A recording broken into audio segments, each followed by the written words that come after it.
I'm very happy to see that we have Mr. Roop Verma, who is internationally renowned and respected musician who has played music all over the world. He is going to open the society for us by playing meditative music. We also have Dr. Douglas Schrader, distinguished teaching professor, who is also the chairman of the philosophy department, who is with us, and we are very happy that he is going to be joining us. And then we have Mrs. Tracy Verma, who is a musician on her own right, but also she's a certified yoga teacher who will also be one of the speakers during the next 4 months. And I'm delighted we have all of you here. So what I would like to actually start with is a simple question. And first 50 minutes we'll just have some questions and answers from you. So we can go to the core of the kind of music you'll be playing tomorrow. And then afterwards you can give us a demonstration of what actually that musical experience is. My question to you is that you will be speaking about and playing India's sacred music, which is connected to yoga and meditation. Mm-hmm. And this music gets its name from the flow of a river or flow of the blood in our veins. It's called Nad yoga. And the word nadi, which means the river, or nadi, which means the artery or vein, come from this word itself. How is music, which you will be playing, nad music, some other connected to this, the inner world and outside world, how it becomes meditative? Well, thank you, Dr. Malhotra. It's a very involved question, but I'll try to address. You have only 2 minutes. Right. Okay, let's see. Going back to the old school, in ancient times, all music was confined into the temples, and people had to go to the temples in order to be uplifted spiritually or feel inner conflicts can be resolved, and if they have any suffering, pain or healing to be done, so that can be addressed at that time. So all music was in the temples, and every temple had a staff of musicians. So this is how they used to preserve this knowledge in a very strict master-pupil tradition in the temples. Mm-hmm. But from 11th century we find in the history, when the Muslim culture started to move in the country, so then the music was brought to the courts of the kings and princes. So the schools divided at that time. Okay. But the old school still is very intact, and the new school was brought to the public. So it's the same flow, it's the same knowledge, but it's presented in a different way. Because in the temple there is nobody to applause, and nobody to say, because it's only God is listening, the spirit is listening. And in the court of the king will give jewels, diamonds, sometimes they give elephants to the musicians, hard to feed. So there is a reward. So something changes in the psyche of the musician, because with no applause, to applause. So he becomes a kind of a presenter. He begins to demonstrate the art in front of the king, because in front of God there was nobody to judge. He was free, and he was totally pure inside. And at that time the music was of the highest quality. Well, and the word yoga means union, and it's bringing together harmony between the inner world and the outside world. Right. And this kind of music is called Nad yoga. That is, it brings a kind of connection through the sound, the vehicle of the sound. So you very rightly pointed out this word nad. It's coming from the Sanskrit root, which means to flow. Nad word means to flow. And what flows? The water flows, all kind of fluids flows, and the air flows, and also the blood flows in our body. The sound also flows. There is a process. When I'm speaking, it takes some time for the sound to reach your ears. It moves in, condensations and refractions, rarefactions and condensations. So in the layers it will reach, so there is a flow. And this same process continues in the total creation. So the old masters, when they went deep into the experience of the resonance itself, they heard a resonance, a very profound resonance that they had no idea where it was coming from, but it was present. And it's interestingly enough, the astronauts are reporting that they are hearing some kind of hums in the NASA. They have found that there is a resonance they are hearing, but they don't know what its source is.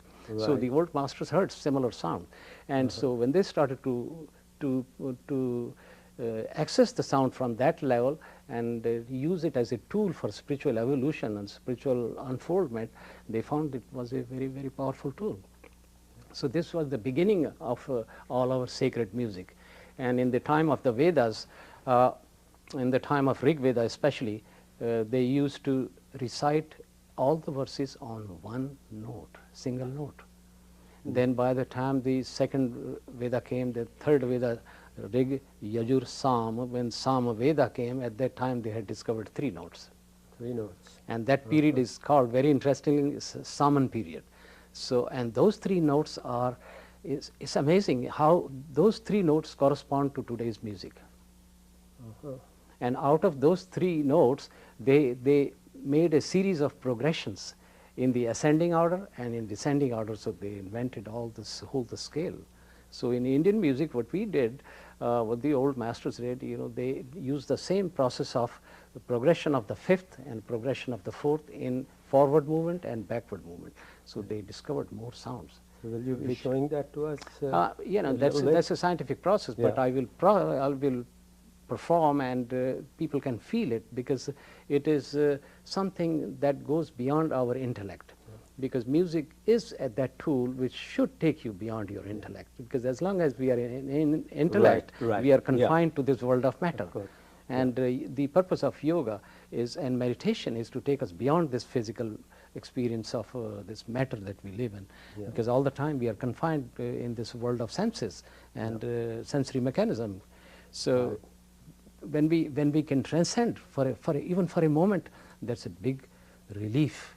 That's a big tool to release the stress from the human life, because stress is the principal suffering these days, and music is just a phenomenal tool to do that. As you know, the society that Dr. Malhotra mentioned is dedicated to creating a dialogue between science, religion, and philosophy. Interestingly, we should have included music in that list and did not, perhaps.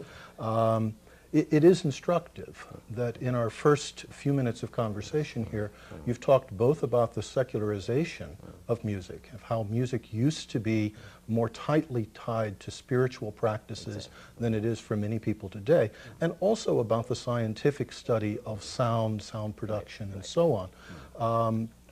For you, is music something that can be approached as a purely scientific, technical exercise, or is it robbed of something essential if it does not have that spiritual or mystical dimension?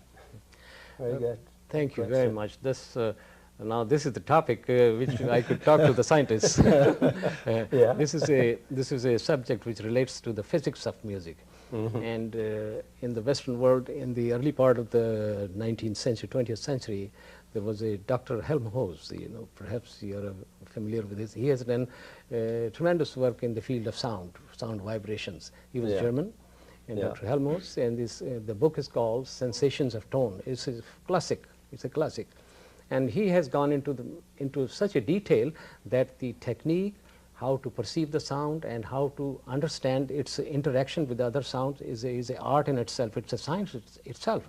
And the old masters, they did not have the tools, but they had the inner tool, the tool of perception, which is of the highest quality. Because human mind has the power beyond any computer, beyond any machine or technique that they will design. So therefore, Helmholtz is like a key person in this field, which I revere him as the Einstein of music, you know. So the sound, the philosophy of sound, and the whole concept of scientific study. So, but the science is only a tool. If it keeps you into its box, then it's not serving the spiritual purpose. It must lead you to the higher purpose. It must show you the way, so Yes. that there is another dimension to it. Like there's a very famous, I just mentioned Einstein, you know, he is also like my mentors, silent inner mentors. He said, I like to know the mind of God. Everything else is a detail. That's very good. Isn't that something? Yes. So everything else, like he was one of the greatest people we know of, and he brought us to another level of understanding of this physical reality. Right. And then he said, then you have to go beyond that. And Well, so- it's wonderful that you'll be playing this great music for us tomorrow, but also you'll be giving a demonstration a little bit later on. When we talk about yoga, yoga gives us as a system both sides. It presents to us a worldview, a spiritual worldview, that the spirit which is at the core of the universe is the same spirit which resides at the core of a human being. And there is a wonderful connection between this and that, because the essence is the same.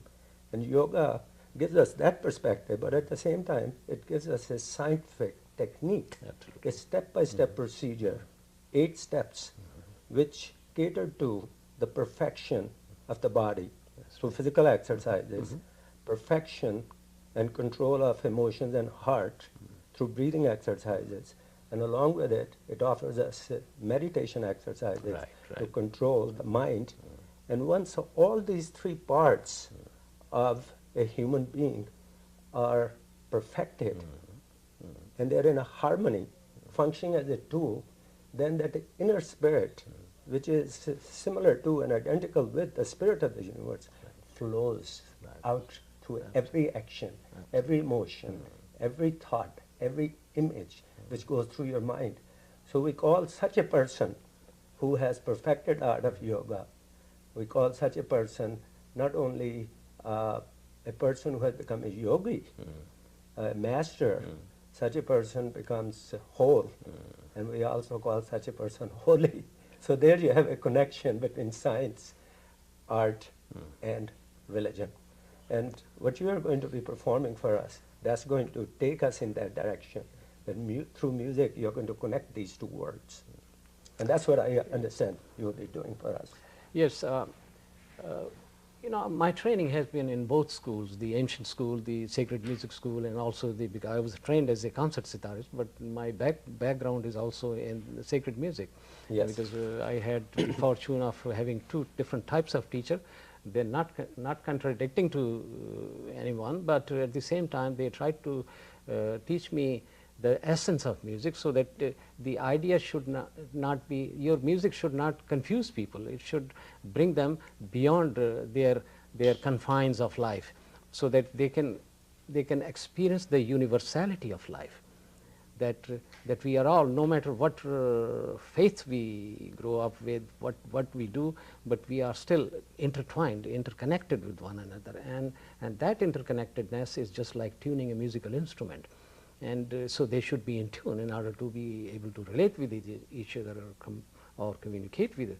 My instrument, you know, if it has many strings, and if I don't tune them properly, the instruments you're using, the 2. right. So these are the tools to tune me first, and then when that resonance is in that proper harmony, then music happens. Right. So music is a byproduct of a process that goes within. So that process begins sometime in some of my live concerts overseas. They have kept the tuning part intact in my CDs, because they said that was so powerful, because that gives us chance to people to tune in before the actual music begins. So I think same is true, that yoga is a non-religious process, but it is applicable to all, and the object is to bring us in attunement with one another. I'm delighted that you've spoken in terms of the attunement, the resonance, and also the flow of music. Perhaps the one thing that we've really left out is rhythm. If you pay attention to meditative practice, you may have rhythmic breathing, or you may have rhythmic chanting or whatever, and much music, of course, uses rhythm. So if you would, Yes. just to address quickly the relationship between flow and rhythm. Oh, absolutely. There are two elements in music, tone and rhythm. Tone is like the body, and the rhythm is the heartbeat. If there is no heartbeat, the body is dead. So your music is dead if there is no rhythm. And in the same way, the rhythm plays very important part because it connects us to the universal rhythm.